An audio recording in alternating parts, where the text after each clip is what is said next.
The door is opening, you're running through it, you're in the forest, you're jumping around, and all of a sudden, you feel the clearing. You're surrounded by lilies and flowers, and you feel the sun on you.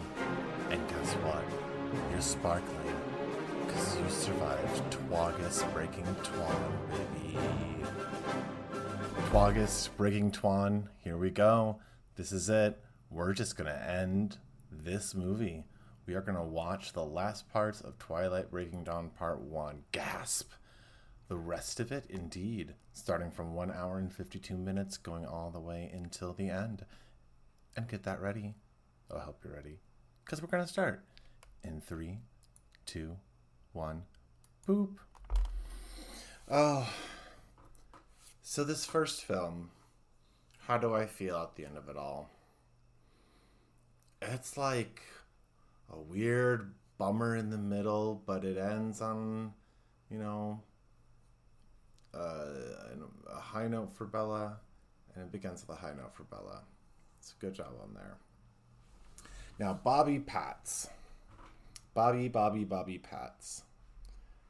This truly was, I don't know, either an act of subtle acting to a degree that he accomplished quite well, or he was checked the fuck out. And based on what I know of this, I think he was checked the fuck out. And I don't want to maybe not give him some credit. Like, he showed up, he did the work, but Edward's, like, I don't know, isn't he a bit of a dud character? I don't really care too much about him. Oh, here we go, the song. Listening to it, it was a radio hit. I know. Do we want to listen to 4 years of Twagist? It is my life to do this in August. Boo. 1 year's over. I have died every year watching movies. These are here right in front of me. I see it's 4 long years watching Twilight for 4 long years. 4 years, everyone. Time stands still. Unfortunately, it doesn't. Time marches forward. What an awesome time capsule these movies are. And what an awesome time capsule this podcast is. A lot has changed in 4 years. A lot stays the same. But it's kind of amazing to have that change in me, and to start that journey of taking medication that kind of made me the full thing that I am. So it's, I get a story about having a feeling of power beyond you, because when you deal with mental illness and you take meds, that is sort of what it can be for you. But this Mormon, chaste, sex, it's all muddled up in there. I know it's all in there. Oh, for 1,000 years. It hasn't been quite that, and doesn't quite feel like that. But every year at August, it just flies by so quickly. It does just come, like... the movie just for some reason, watching it over time, it does flow. Like, there's just a weird rhythm to it. I'm essentially making like a quippy of this entire thing. I'm just watching 4 minutes published today. There it is, Flightless Bird, American Mouth, wedding version. They cut a copy of that just for the wedding. That was Bruno Mars, It Will Rain. Oh, I was right with my instinct, and I just like went backward on it. Okay. Oh my god. I'm just, oh wow. Major League Baseball was in there somehow. I don't remember that. That's so funny. They just continually thank them for the baseball scene in the first movie. That's what they do. Oh wow. This song was inescapable.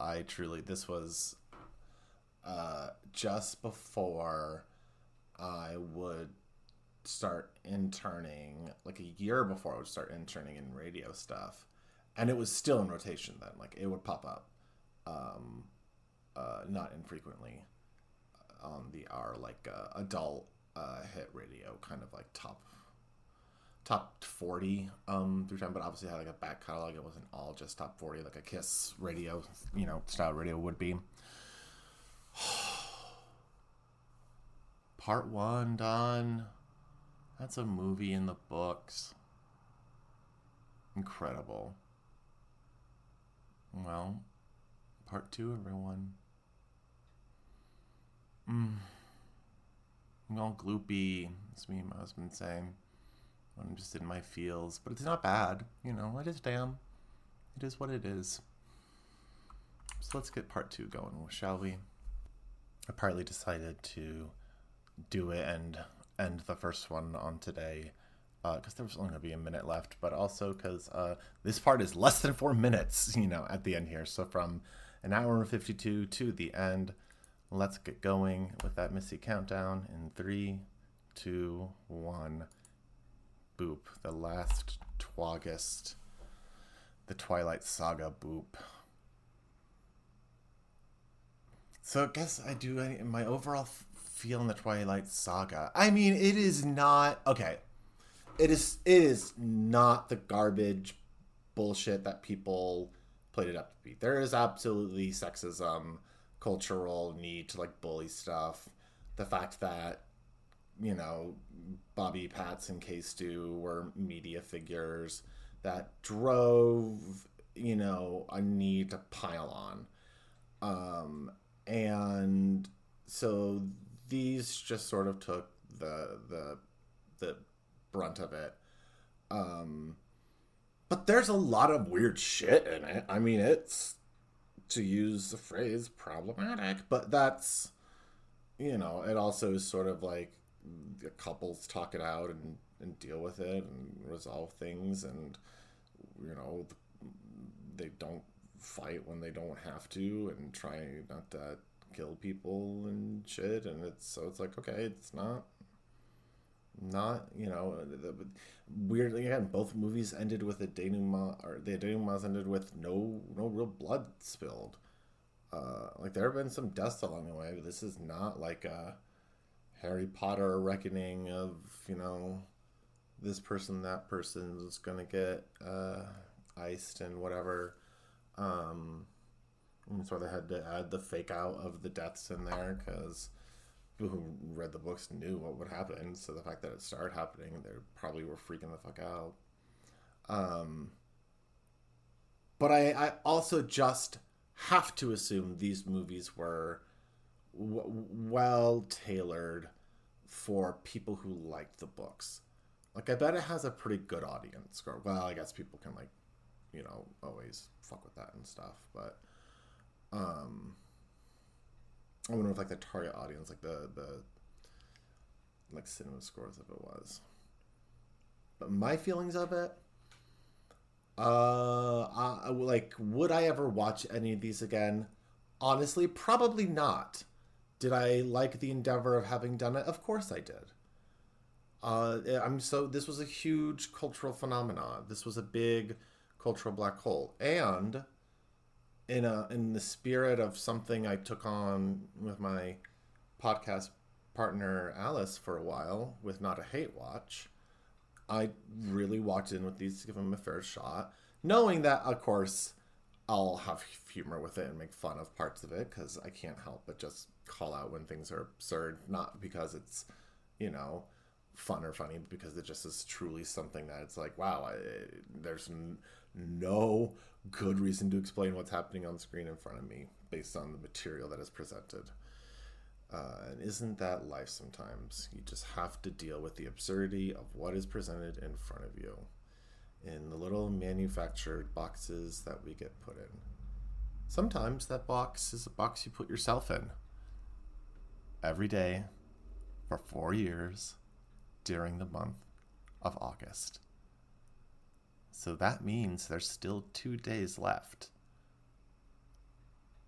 I wonder what Twagist is going to be.